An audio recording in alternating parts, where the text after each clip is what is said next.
The following content is not suitable for children. Today we're going to talk about a woman who really only wants to make him happy. Welcome to Foreplay Radio, Couples and Sex Therapy. I'm Lori Watson, your sex therapist. And I'm George Fallon, your couples therapist. And we are passionate about talking about sex and helping you develop a way to talk to each other.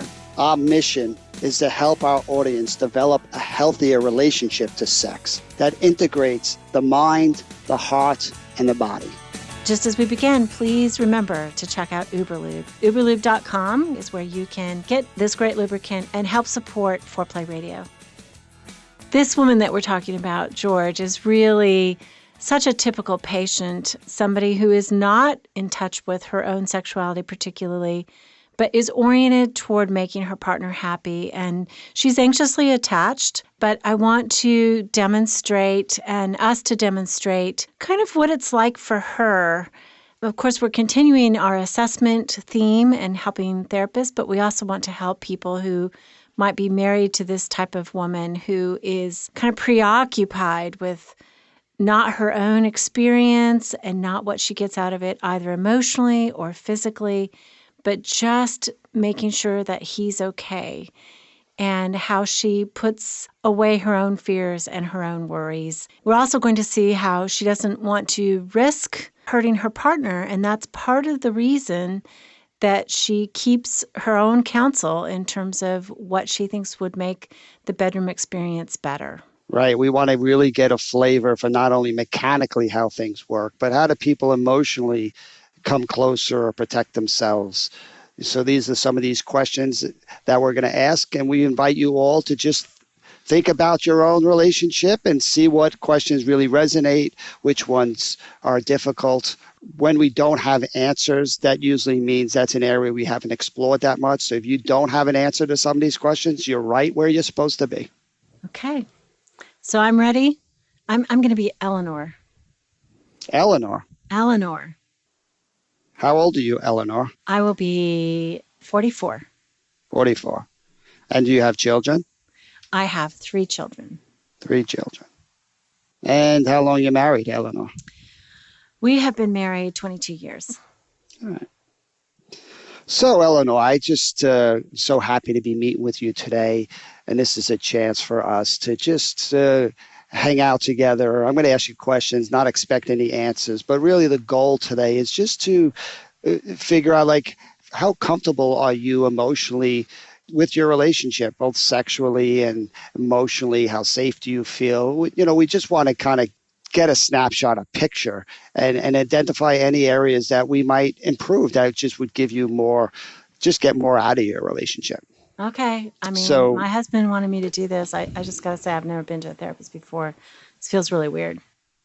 Again, I appreciate you starting off with that. And, this is weird because most of us don't talk about these things, right? Mm-hmm. So you're coming in and you're saying, my husband wants this, so I'm honoring him. But you're letting me know that this is an area that makes you feel uncomfortable. So thank you for that.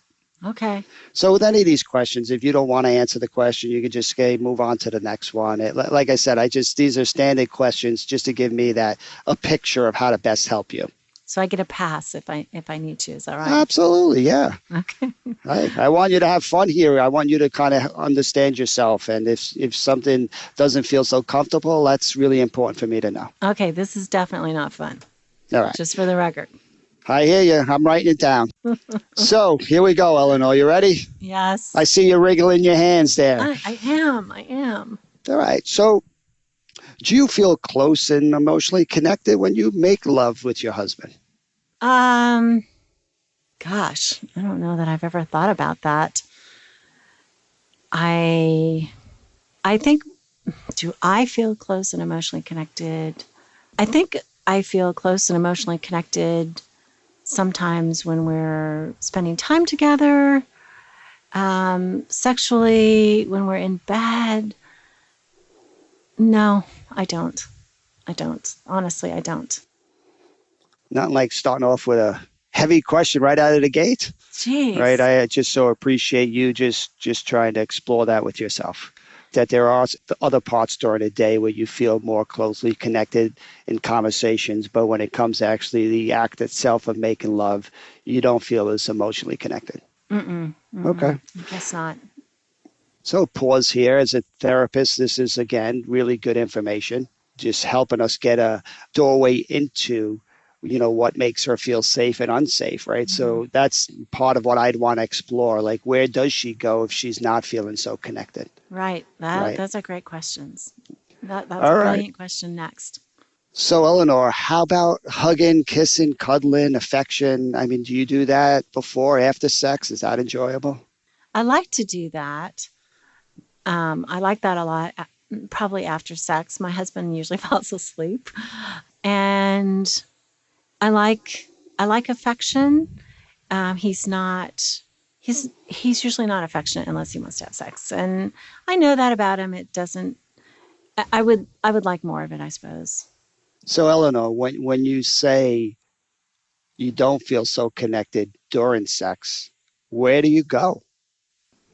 I think I don't feel comfortable during sex because I'm not sure I'm making him happy, really.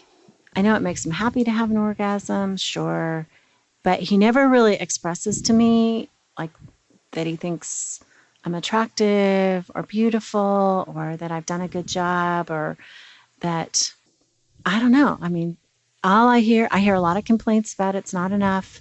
But then when we have sex, I really don't get many of the any happiness from him or a sense that he's satisfied. So I guess what I'm waiting, I just am anxious the whole time, you know?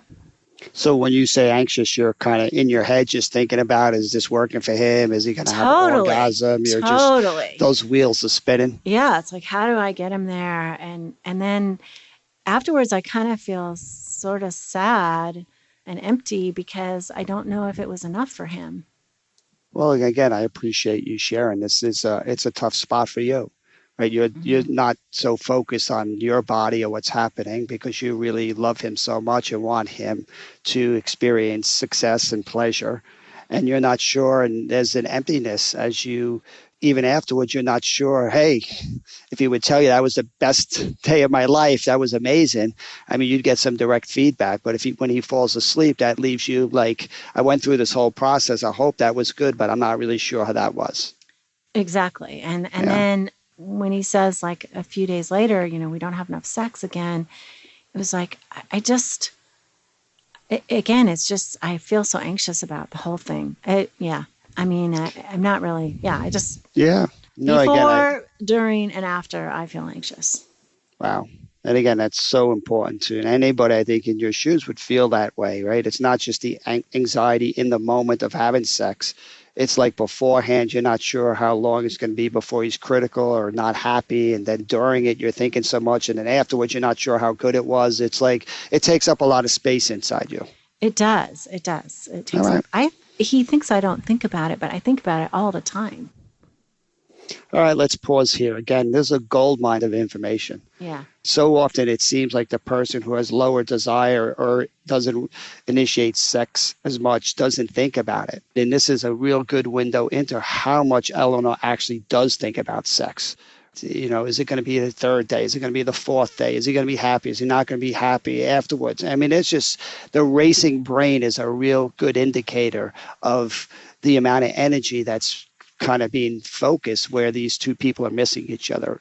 Yeah. And I would say I can like feel her, she's not necessarily thinking about what they can do that's exciting in bed next. She's worried. So she's preoccupied. I'm not pleasing my husband. She's watching and waiting for his response. She's very tuned into him, which for me, when I see a woman who kind of is anxiously attached, but she's what I would say is not necessarily tuned in sexually, this is good news as a sex therapist because I can usually turn her anxiety in a way that becomes directed, and then I imagine he's anxious too in some ways, or something's going on with him. So if I can get her energy about this, her preoccupation, to be slightly more nuanced about perhaps pleasure and eroticism, then we're on it. It's Right. easy to do. Okay, So let's go back to this Eleanor. yeah, Eleanor, this next question. I probably wouldn't ask this now, right? Does she feel comfortable with general touch or stimulation? Just as she's exploring her anxiety and going into her emotions, right? Hmm. So I'm going to go right to the. Do you, Eleanor, do you get caught up looking at things from outside the moment as your kind of mind is racing and you're worried about performance? Do you kind of worry about, does your husband find you attractive? Oh, yeah. I mean, I absolutely. I mean, I don't know if he finds me attractive. I know he looks at porn. That makes me feel bad. Like a couple of reasons, I suppose. He's looking at porn. I tell myself because I'm not enough for him or I'm not giving it to him enough. And then he's looking at all these women who are amazing. And I think this poor guy has to be in bed with me. Wow. And you're actually thinking this during the act of lovemaking And before the act of lovemaking and and after after. the act. Yeah. Well, again, I think about it. I'm glad you could laugh about it because it shows how much energy this takes inside of you, It right? does. And he thinks I don't care about him, which it's like I would do anything to make him happy. Right. And do you find sometimes like having a glass of wine or, does anything help relax you and make sex more of an enjoyable experience? Well, I wouldn't say that it's not enjoyable. I enjoy being close to him, actually. Yeah. He doesn't Thank you for believe that. correcting me. Yeah, he doesn't believe that. It's like if I don't have an orgasm, it's the end of the world, and then he's always after me. No, no, no, you should too. And it's like, gosh, and that just makes it worse. It makes it worse because then I'm so pressured and it's like we're out of sync. We're just out of sync. It's like he can't be with me. Does wine help? Yeah, wine helps. Wine helps. Yes. Okay. Again, I love the curiosity as you're just trying to lean into these areas normally you don't want to talk about. But if you're so worried about, does he want me and is this going to work well? And then he's worrying about, are you going to and there's just a lot of worrying going on there. And having a glass of wine seems to take a little of that edge off, make it a little bit easier for you to kind of get started. Mm-hmm. All right. Well, I think, yeah, I mean, now that you mention it, the getting started part is the hard part. Because oftentimes it's like he comes in and he's all ready to go and, still have the kids to get down and get their homework done and all that. And then it's like, I mean, it's nice when he comes in and he says that. That kind of feels reassuring. But then by the time 2 hours later, it's time to go to bed, I'm anxious again. Yeah. Yeah. I so appreciate, even as you said that to me, when you corrected me, you say, wait, I do enjoy this. This isn't, right, that there is a big part of you once you are able to calm down and just kind of let yourself go a little bit, but that this is enjoyable for you too. That you're able to kind of stand up for that, I think is so important. So thank you for that. And this is a good spot to take a quick break. This woman that we're talking about, George, definitely needs Uberlube. She needs a lot of things to really enjoy sex, and they need a lot of things, right? But I think Uberlube, you said wine, I say a lubricant, because many times if a woman isn't excited right in the beginning, a lubricant can really help her enjoy touch right at the beginning. And Uberlube, you can get it on uberlube.com with the coupon foreplay. You get a discount. And it is scent-free. It feels good. It feels silky and soft. It is my favorite lubricant all time. And they come in travel sizes, like in little glass bottles that are beautiful. It has high-grade silicone, a little bit of vitamin E. Women always ask me, is this going to, give me a yeast infection or is it going to be a problem? No, this is great. It doesn't impact your pH. It doesn't impact your hormones. It won't cause an allergic reaction. I used to recommend another one that did cause allergies. So this is great. And it's recommended by thousands of doctors all over the United States. It's made here in the United States. And Lord knows we need work right now in the USA. So I would highly recommend Uberlube. And let's not limit this just to the females out there. No, All right, a little Uber Lube for the men. Not too bad. not too bad. And it helps when a woman's touching a man as well. It's a great feel. So definitely for that as well. And I appreciate you bringing that up. Uberlube.com with the coupon foreplay. Thanks, y'all. George, you've got this whole new website that's coming up with training materials and stuff. Tell me about it. It's called successinvulnerability.com. Similar to what we've been talking about in the podcast, I'm really trying to train therapists on how to keep their focus in session. And if you're going to invite couples and clients and families to risk doing vulnerability, then it's really critical that they have success when they do it. The reason why people don't do vulnerability is it doesn't work out so well for them when they do. So we really want to empower therapists to know what to do in these critical moments to kind of usher in the transformation that could happen when people go to these vulnerable spots. So therapists who listen to us can go ahead and check it out, and you'll be doing trainings and all sorts of things, and you have a team of people. It's successinvulnerability.com. I'm excited about it. I get to learn a bunch more from George. One of the blessings of COVID-19, I never had time, but we can get creative when we're locked in a house and come up with some new endeavors. So I'm looking forward to it, and I appreciate any feedback and support. I'm really enjoying being Eleanor. Unfortunately, my acting abilities, I'm starting to feel her and all her anxiety about this. I will say you're making it comfortable for me, though, as a woman talking to a man. I do feel good about that. It's like the way you say things, the way you phrase things. Well, I'm also being impacted by Eleanor's story, right? And I can see kind of this anxiety, how it's getting in the way, and then how she's blamed for the anxiety. I mean, it's a tough spot that she's in, and I want her to be able to talk about her anxiety and feel like it's being honored instead of shaming her for it or just focusing on fixing it so quick that, we miss the person in gathering the information. So we're going to go back and just ask a couple more questions. Again, everyone, as we're listening, just see what questions resonate. Do you have answers? Do you not have answers? This is our laboratory, and words are the instruments that we're using. So, Eleanor. Yes, therapist. Do you ever get angry when your partner around sex? Can you express your frustrations and, things that are not working so well? I get angry when he brings it up all the time. And yeah, sometimes I just get exasperated by him. Gosh, he's like a one-track mind. And I just think what I get angry about is, first of all, I don't know if he's happy. He doesn't let me know. And he also doesn't really let me know if the other things in our life are good. It's like I'm raising the kids, I go to work, I keep a neat house. That would not be me. And it's like all this stuff, and he never really makes any comments about it. So I just, then when he harps on sex, I get mad. Sometimes I get really mad. Yeah, I push back. Okay, but your anger usually comes before having sex. Okay.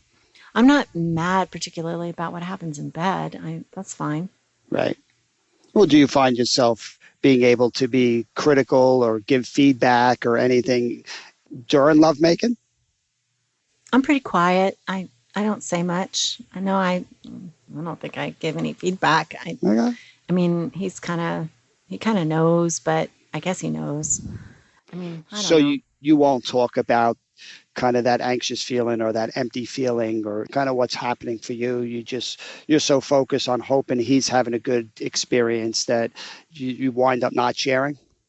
Definitely wind up not sharing. Yeah, right. I don't think I share.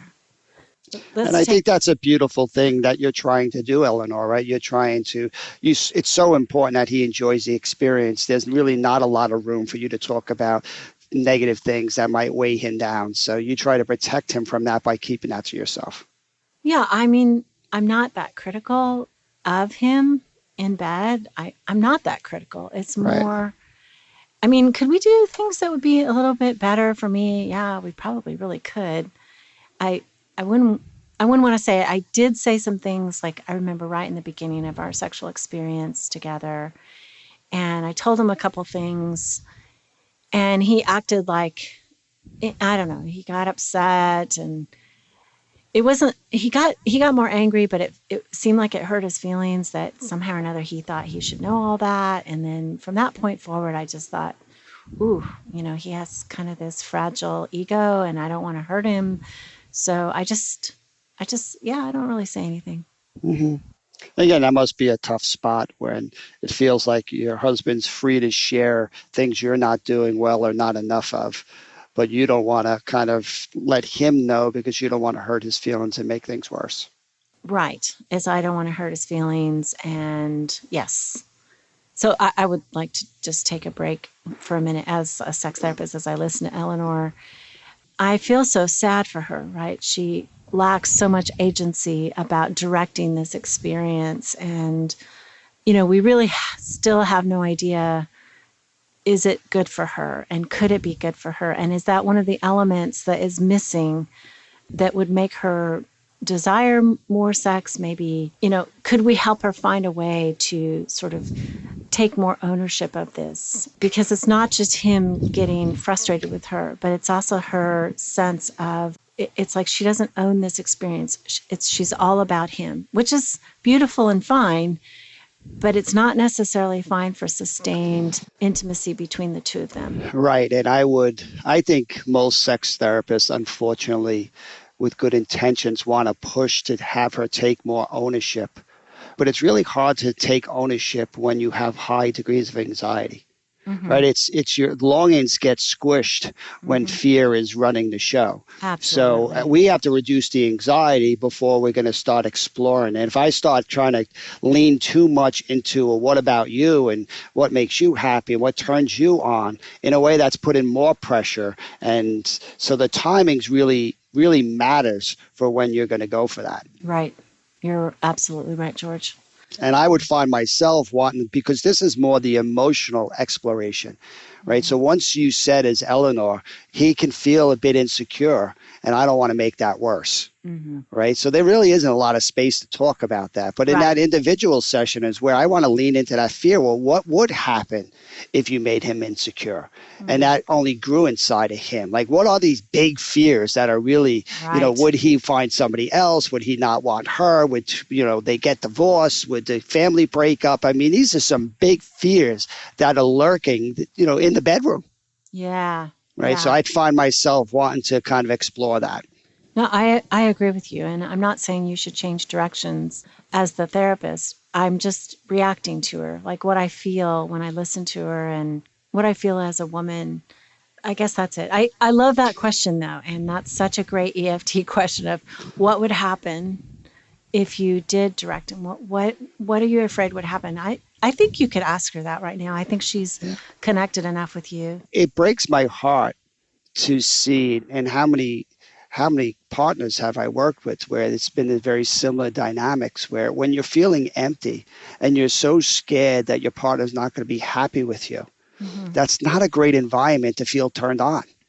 Right. So that emotional work here is so important to making her feel like, let's honor that anxiety. Let her share it. Let her feel like it makes sense, that she's not beating herself up for feeling that way, which is so often what partners are going to do. Like, there's something wrong with me. I have low libido. I'm broken. No, this is a natural state when there's not a lot of room for you to share your fears. This is what happens when our fears are chronically suppressed. Yes, and we have no idea about her libido right now. No. I mean, it's completely masked by anxiety. We don't know what she honestly feels about sex and the sexual experience for herself and between them. Much. Right, and that question of, can you share or give feedback? And when you said, Isella, no, I can't, that's a big red flag for me that says, all right, this is the area where we're going to have to do a lot of work in. Right, to get her to see the value of, instead of protecting her partner, what Eleanor is not recognizing is the cost of that protection is for her to lose herself, and then she's going to get blamed for losing herself, which is going to add more stress on top of her. Exactly. And that's a pretty vicious circle. And she's a fairly typical patient, I would say. All right, so Eleanor, I just want to ask you another tough question, because even as you said that to me, you said, right, he can be a bit insecure And I really have to be careful not to make that worse. And it shows me how hard you're working and how much you love your husband. Mhm. I guess I'm curious, what would happen if you weren't able to protect his insecurities if they grew? What are you afraid might happen? Gosh, that is a deep question. I mean, I certainly get afraid of that. So I get afraid that somehow or another he's he's going to be more insecure. I mean, I think what I told you, I don't really tell him much about myself. What if it grew and I couldn't stop it? Is that what you're saying? Right? If I those couldn't comfort fears, it, or I couldn't change it. Um, this is so important to him. And I know it's so wrapped up in how he feels like he's a man. So it's almost like if I were to not be able to stop his frustration from growing, and he kind of, maybe I said something critical and bad, or something that he thinks is critical, or even just, I guess, redirecting him. I'm afraid he would not feel like a man, and he would be hurt, like irreparably hurt. That's what I'm afraid of. and what might he do if he felt he wasn't a man and you couldn't repair that? He gets mad at me a lot about sex, but that would be worse. It's like he would be deflated, lose his spirit or something, is what I'm afraid of. Okay. And again, I just appreciate you letting me into that place, right? That if he got deflated and lost his spirit, you'd kind of lose a big part of who your husband is. That Hmm. empty feeling inside of you would just grow. I mean, yes, and then he would be empty, and that would be really sad. Wow. Wow. So the payoff is if you can kind of, even if you lose part of you and you're empty, if he still feels secure, you still got your husband. But if you're not able to make him feel secure, you both wind up feeling pretty empty. Right. Wow. And he's a good guy. I feel like just saying this is making him sound like he's not a good guy, but I mean, he works Yeah. hard and he's good to our kids. He's a good guy. You got nice little strategies. See, listeners, how Eleanor bounces out of that place, right? There's not a lot of room Right. to talk about her fear. So she Right. wants to go back to protecting him because that's normally what she does. So I would want to say, yes, of course, Eleanor, he's a good guy, and he's so lucky to have you too, because look at how you're willing to sacrifice to kind of keep this love strong. It really touches me, right? And we're going to honor that. But the work is going to be helping Eleanor when she bounces out of herself and starts focusing on him and what she needs to do. We need to be able to get her to come back and put more words to actually that place inside of her. Right. And I would say, as I impersonate her, my worry is this is an individual session, I take it, and we're going to come all back together. And I'm worried that the therapist is going to say something that I've said in a way that my husband is going to feel criticized. So it's like suddenly it becomes very important to me to let the therapist know, like kind of like if I had more of a voice, I'd say, please don't say any of this to my husband. I really don't want you to tell him what I've said because I'm afraid he'll take it. It's like not only do I protect him, now I want the therapist to protect him, and this is a closed system, right? Because we can't talk about things because she's so anxious something terrible is going to happen. Exactly.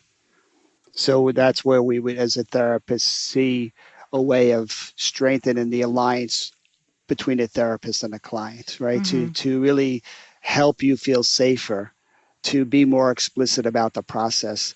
So that's psych ed that would say with all couples, what I'm trying to do is identify the things they can share and the things they can't share for very good reasons. Mm-hmm. Right. And if we can create safety, if your husband kind of wanted to know more about these places where you struggled inside, that would be something that probably would be different for you. What do you think that would be like, Eleanor, if your husband really didn't know a lot of this, but wanted to kind of help you in these places where you feel pretty anxious or pretty empty?